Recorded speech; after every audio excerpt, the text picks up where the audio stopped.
What's going on, everybody?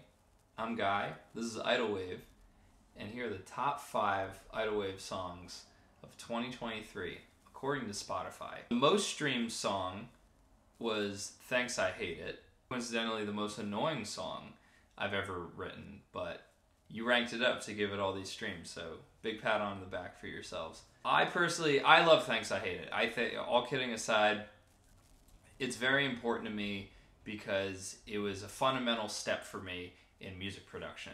For years, I would write songs on acoustic guitar and track them into my phone, and that would be it until I ran into a band or went into the studio.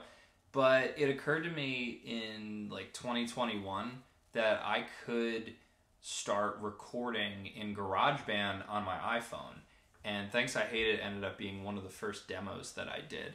Kind of just pedaling on that acoustic guitar part, and then I threw in this drummer track.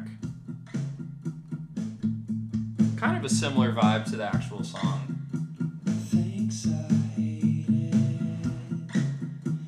You didn't ask where it's oh yeah. And I loved listening to this demo and this vibe whenever I was in my car, which is always a good sign.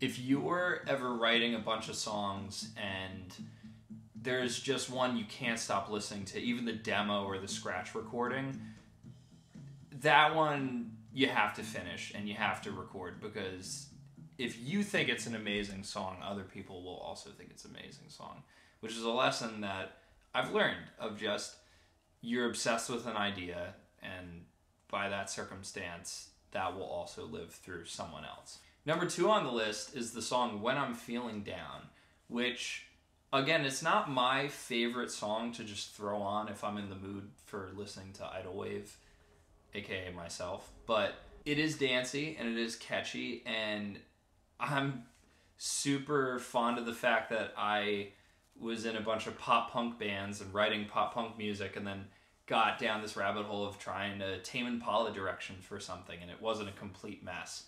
I'm actually really happy with how the whole thing came out. When I'm Feeling Down is this arpeggiated riff over and over again on the acoustic guitar, and I put kind of this silly drum beat behind it, this kind of dance beat. Has this club beat thing going on. And I remember vividly, I was really sick and super congested when I just mumbled this whole hook together, but I'll never forget that when I'm feeling down, I just kept saying it and feeling it out, and it was cool. It was very natural, and I could tell from the demo that it was gonna be something worth recording, and it's gotten to be one of my favorites to play live too. It's just, the groove of it is amazing. I'm really super proud of it. Coming in at number 3, we have the song All Night, which is on the album Party Guy. I remember finished that album up, COVID hit, and big dilemma for myself to put it out, because I was like, I don't know who this is going to reach. I don't know who's going to listen to this, but I had to fight through and just force myself to finally get it out and accept that nothing will be perfect for this album's release, but people are waiting to hear it. And I would lay in bed when I got the masters back with headphones on and just swim in the sadness of this song. Even from the first demo, which oddly enough is a more Julian Baker style electric guitar demo with a vocal, and it's just me mumbling.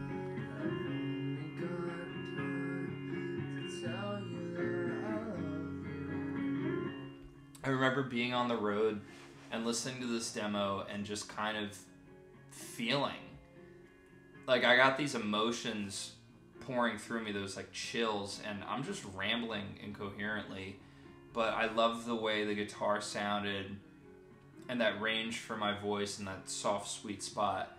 I knew I wanted to do something with this, and I am beyond ecstatic at how the final version of the song came out, just with the heavy distorted bass, and the drums sound so cool, and everything came together super well, and yeah, I can tell you like it too, because it's number 3 on this list. Coming in at number 4, we got Offline, one of my favorites. You can tell this is one of my favorites. It's the most honest song I've ever written, and it is just a nice throat punch of a song. I lean more towards making these pretty introspective songs, and I live for just being creative and everything, and sometimes a song has to be acoustic, but this one I knew from the start I wanted to get as heavy as can be, and it kind of hurt making too. It was just it was exhausting on my wrist and my voice and everything, but paid off in the end, and it pays off playing live too. It's really fun. But this one started on acoustic guitar too, the demo.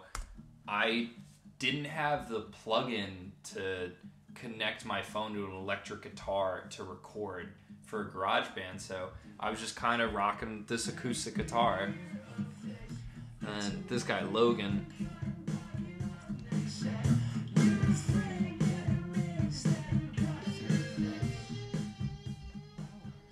just a good old balls to the wall rocker. To finish off this list, we got the song Basement, which is the beginning of the album Dream Guy, which is so sick that people are listening.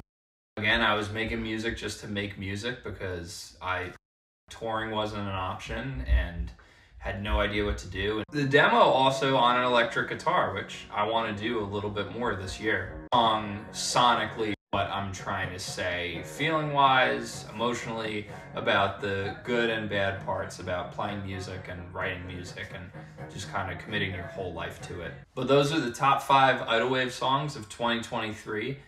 What are your top 5 Idle Wave songs, or your top 3, or your favorite?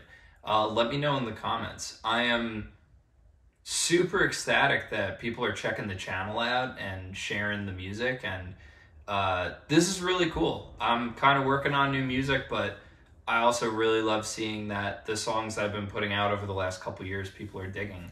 And let me know if there's anything else you want to know about demos or production. I know a couple of the songs mentioned in this list I have separate videos for on the channel already of diving in a little deeper with the demos and the recording stories. But yeah, thanks so much for helping me kick the year off so far. It's been pretty rad, and see you soon.